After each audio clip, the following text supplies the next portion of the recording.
Ayan na siya. Yan siya kanina.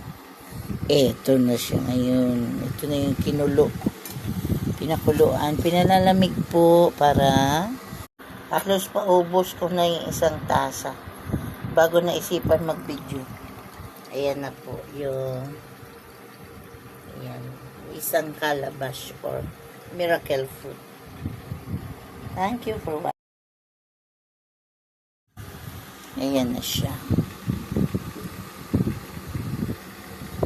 Yan siya kanina.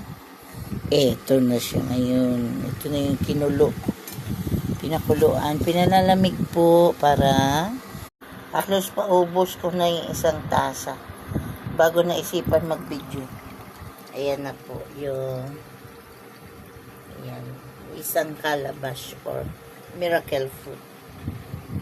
Thank you for watching.